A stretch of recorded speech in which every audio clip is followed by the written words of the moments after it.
Today on Vatican Connections, we take a look at the inauguration of the Christmas tree and nativity scene in St. Peter's Square. The Vatican released Pope Francis's message for the next World Day of Peace, and the Holy Father is turning 80 this week.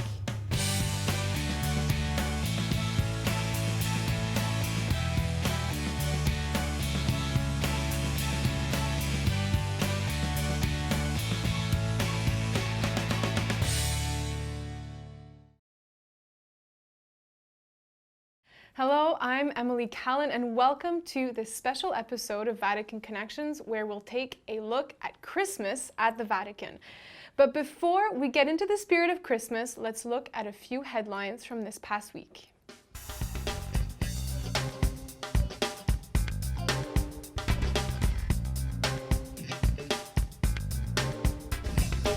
The Council of 9 Cardinals held yet another meeting at the Vatican to continue their work on the reform of the Roman Curia. They met with the Pope between December 12th and the 14th, where they reviewed the work of different dicasteries, submitted updates and proposals to the Pope. At a press conference, the Vatican spokesperson, Greg Burke, said 2 key elements stood out from their meetings: missionary thrust and synodality. However, they spent much of their time discussing the new dicasteries for the laity, family and life, and for the service of integral human development. This last Vatican office merges the dicasteries for justice and peace, cor unum, healthcare workers, and migrants and itinerant peoples. The Pope named 2 undersecretaries for this new entity, Father Fabio Baggio and Father Michael Czerny, a Canadian who has been serving the Pontifical Council for Justice and Peace since 2010. The next C9 meeting will be held in February 2017. In his general audience on Wednesday, his last before Christmas, Pope Francis continued his catechesis on Christian hope. Pilgrims were gathered in Pope Paul VI Hall at the Vatican, and the Holy Father reminded them that Christmas is a time to open our hearts to God. Here is a summary of his reflection. Dear brothers and sisters, the words we have heard this morning from the prophet Isaiah help us prepare for the coming feast of Christmas. The prophet calls God's people to rejoice, for the Lord is near, bringing freedom from exile and the promise of renewal and redemption for the faithful remnant who continued to hope in his word. How beautiful on the mountains, he says, are the feet of the messenger who brings glad tidings of peace and salvation, proclaiming, "Your God reigns." This great prophecy was fulfilled in the kingdom brought by Jesus, that kingdom whose dawning we celebrate at Christmas. Strengthened by this promise, we can face difficulties in the confident knowledge that God's reign has begun, and that we ourselves are called to be its joyful heralds in a world that yearns for justice, truth, and peace.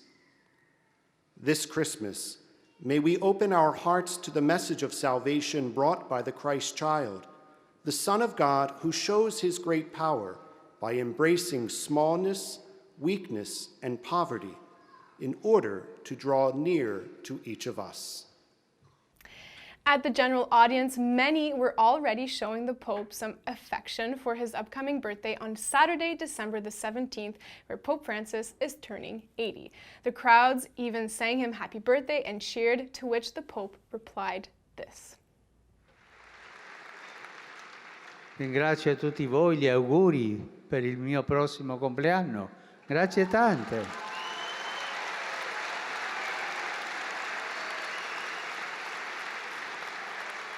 Ma vi dirò una cosa che vi farà ridere. Vi farà ridere.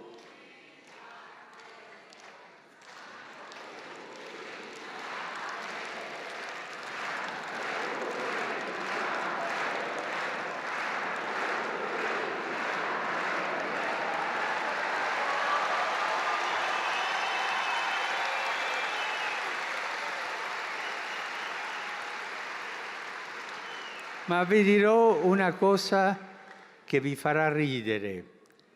Nella mia terra, fare gli auguri in anticipo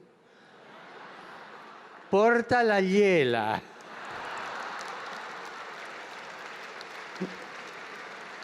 E chi fa gli auguri in anticipo è un gettatore. Though it will be his birthday, nothing is going to change from his usual schedule on that day. He will be holding private audiences and celebrate Mass with cardinals who live in Rome.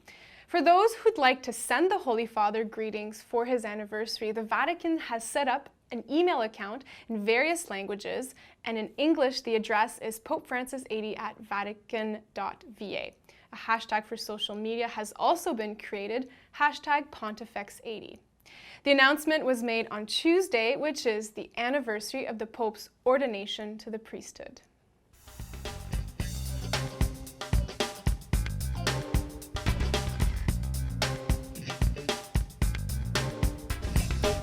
On the feast day of Our Lady of Guadalupe, Bishop Javier Echevarria died at the age of 84.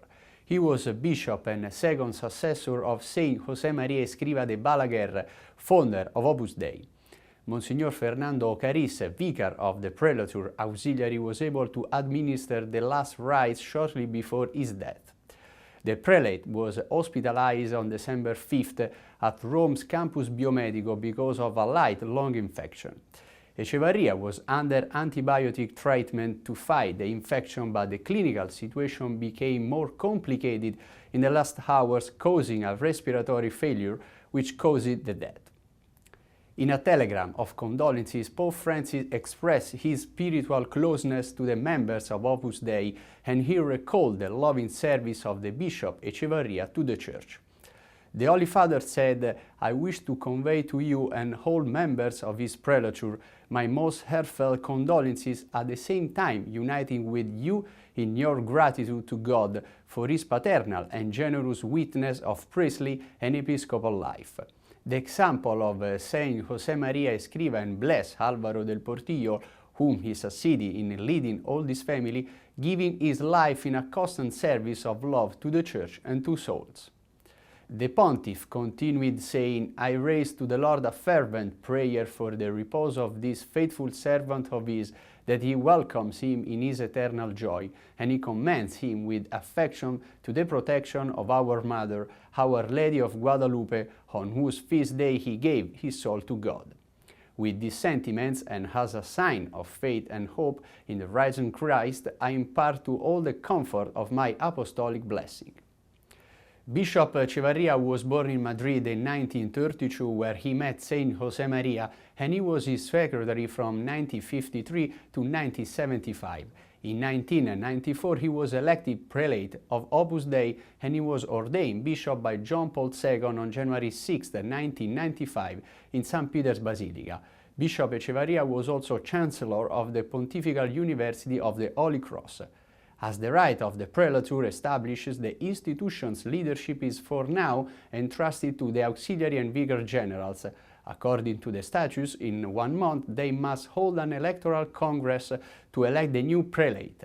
And then, in 3 months following that, they must choose the new prelate, who will be approved by the Pope. On Monday, the Holy Father celebrated Mass for the feast of Our Lady of Guadalupe, a tradition he has kept up since the beginning of his pontificate. And in St. Peter's Basilica, the Pope gave a homily on the patroness of the whole American continent, saying, "On her feast day, we are reminded that we have a mother." Here's a clip of his homily from Catholic News Service.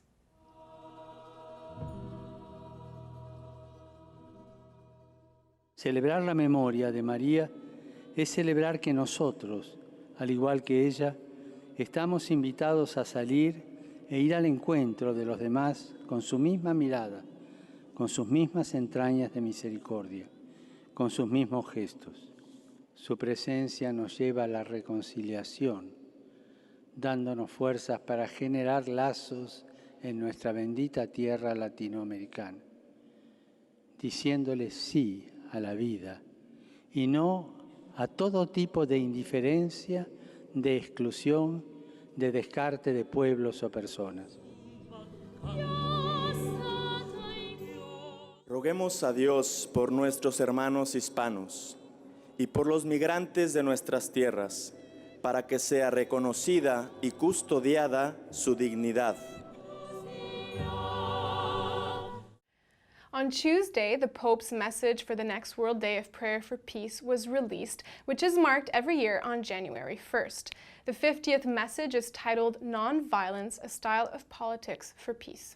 His message addresses the vicious cycle of war and violence, calling on all men and women to banish violence from their hearts, words, and deeds, and to be artisans of peace. In his message, the Pope explained that an attitude of non-violence begins in the heart of each person. It is born out of the most personal thoughts and values, and in each of our relationships. He starts by describing the state of the world right now, in which war is waged piecemeal. It is happening in many countries. There is terrorism, organized crime, and unforeseen acts of violence, abuses suffered by migrants and victims of human trafficking, and the devastation of the environment. But violence is not the remedy, the Pope insists, and that no religion is terrorist. Rather, the true battlefield where violence and peace meet is the human heart, and Jesus shows us the way of nonviolence. The gospel indicates the path to take, that is, to love our enemies. It is the Magna Carta of the Christian nonviolence, says Pope Francis, which does not consist in succumbing to evil, but in responding to evil with good, and thereby breaking the chain of injustice. The Holy Father quotes the first message for the World Day of Peace, written by Pope Paul VI 50 years ago. He was warned against the danger of believing that conflicts can only be resolved by deterrent and murderous forces. He also remembered the words of John XXIII, who extolled the sense and love of peace founded upon truth, justice, freedom, and love. He mentions important figures who embodied peace and who left their mark on the 20th century, such as Mahatma Gandhi, Martin Luther King, John Paul II, and Mother Teresa. She believed that nonviolence was first practiced within the family.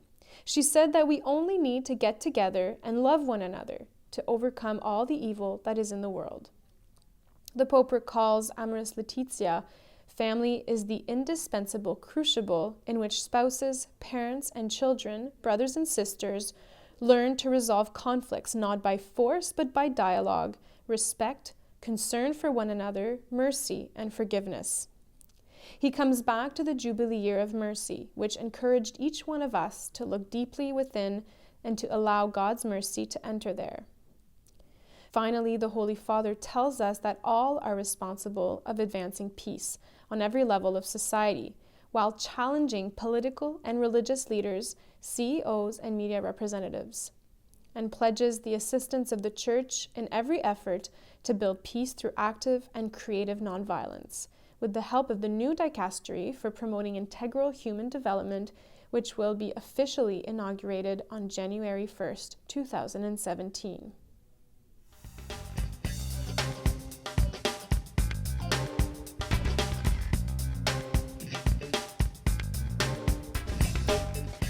Now, let's talk about Christmas, possibly one of the most beautiful seasons of the year. In Rome, it's particularly a special time of the year, and I got to speak to Zenit correspondent in Rome, Deborah Castellano Lubov, on what it's like to experience Christmas at the Vatican. It's really enchanting. Really, it's just incredibly moving because there's such a reverence. There's so many families and all the churches are completely they're full of the presepes, as they call them here, the nativity scenes. So in other places, we have this concept more of Christmas trees. And here all the reverence is really through these nativity scenes, which every church has. And they even stay longer than the holiday itself. So it's very, very special. And the streets are lit up and everyone is going to Christmas concerts and eating chestnuts and warm beverages. And there's always different church services and Advent prayers. It's very special. It's a very long liturgical season, I must say that, because on December 8th is the Feast of the Immaculate Conception. And at that point, the Holy Father goes toward the Spanish Steps in Rome, which is a very exclusive, even shopping area, very well known, to honor Mary. And it's really wonderful. All the people come together to catch a glimpse of him beforehand. Then he says a prayer where there's where there's Mary. And then after that, there was the lighting of the Christmas tree in St. Peter's Square, which is always incredible to see. It's 25 meters high. It's actually decorated with ornaments by children who are hospitalized with cancer this year. It comes from the Trento region in northern Italy, and the manger scene is coming from Malta, and it's all going to be illuminated as of the 9th, and everyone comes to see it at whenever you wish. And then it'll last until, it'll be lit until January 8th and stays there even longer, even into the beginning of February for the Feast of the Presentation of our Lord. So that's always a major attraction.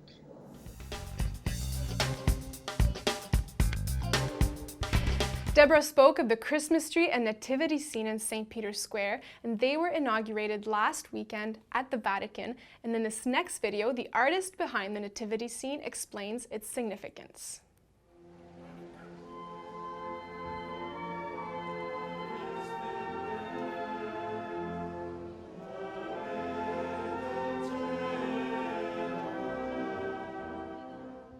Thousands of people gathered in St. Peter's Square this evening for the official unveiling of the Vatican nativity scene and the lighting of its towering Christmas tree. The crèche is filled with little pieces of Maltese tradition because a sculptor from Malta won a contest to create it. Now I can say that my dream as an artist come true, that I came to show my work in this fantastic square of St. Peter's. Pope Francis met this morning with the artist and other representatives of Malta, the children who decorated the ornaments for the tree, and representatives of the northern Italian region where the tree grew. Nativity scenes, the Pope said, are an invitation to make room in our life and society for God, hidden in the gaze of those who are living in poverty or suffering, especially those forced to flee their homelands, like Jesus, Mary, and Joseph had to do. The boat is something that our fishermen use in our seas to go fishing. Near Malta, they pass a lot of immigrants, and some come to Malta, do not arrive to Italy. The crèche and the tree together, the Pope said, offer a message of hope and love, helping people experience the true spirit of Christmas, which is awe before the gift of a Savior who comes with simplicity and meekness.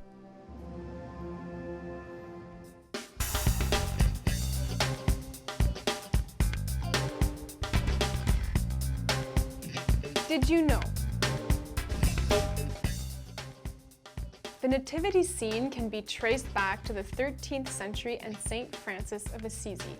After going to Jesus' birthplace during a trip to the Holy Land, St. Francis was inspired to create a living nativity scene in the town of Greccio to encourage greater devotion to the infant Jesus. What happens when sacred music and jazz come together to create a new kind of Christmas music? Musician J.J. Wright, currently studying at the Pontifical Institute of Sacred Music in Rome, is doing just that. In a new album called O Emmanuel, a children's choir sings the O antiphons of Advent to jazzy melodies. Catholic News Service had the chance to interview J.J. Wright and get a few sound bites from his new album.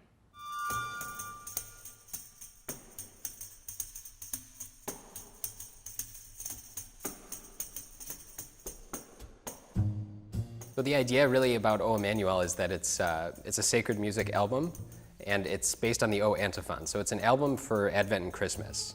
And the idea really came out of the Notre Dame Children's Choir, and this group is an ecumenical children's choir based out of South Bend, Indiana, at the University of Notre Dame.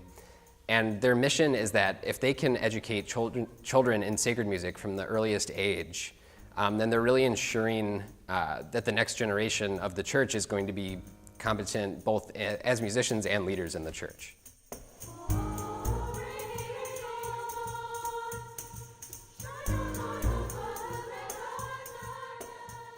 The album is not a liturgical work. It's based off of liturgical texts. The O antiphons are for Vespers at the end of Advent, but it's not a liturgical work proper. It's meant to be a devotional work.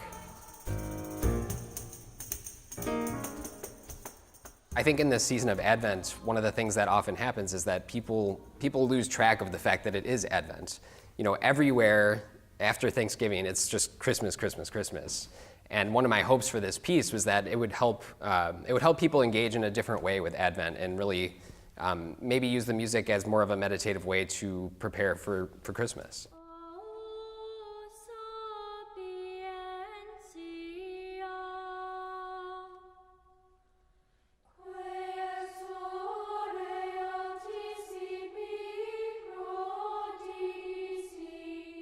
The beautiful thing about using Latin is that that was the original context for these pieces. You know, so I'm not just dealing with a set of Latin texts. These are Latin texts that are paired with an ancient melody.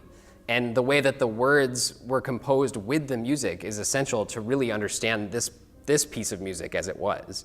And so yes, they're liturgical, yes, they're prayers, but they're also pieces of music that are theologically rich and making commentary on the text through the setting of the music. And so I think, you know, it's really important to be able to, if your aim is to perform this music, it's important to preserve this sense that of its musical integrity as well as its, you know, theological integrity.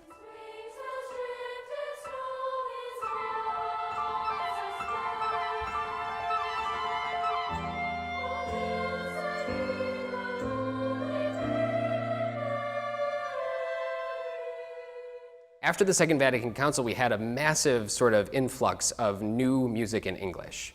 One of the results was that much of our tradition of sacred music from our pre-conciliar tradition was sort of neglected. It hasn't gotten often performed, especially in parish life. And my goal for this piece, of course, is, you know, by incorporating Gregorian chant, by incorporating some elements of polyphony, by incorporating some Baroque stylistic elements, is that by pairing that with the new music, it creates a lens into the entire tradition as a whole, which I think is what Vatican II is really calling us to do. Yes, we need new music and we need to create a new and develop our tradition of sacred music, but we also need to build on what we already have.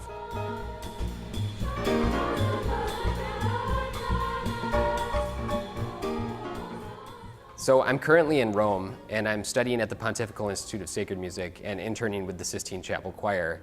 And it's really the next step in my journey in terms of being able to investigating in a comprehensive way our tradition of sacred music. And this is an ideal place to be able to do it because so much of the tradition has come out of Roman culture and at the seat of the church.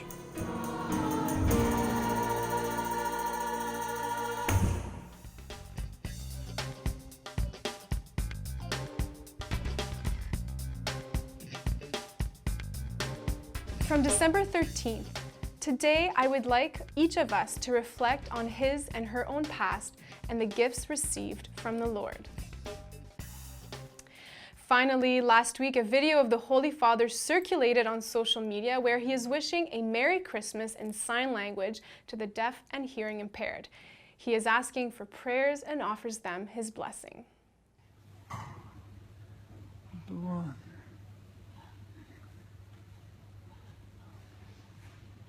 Prega-me.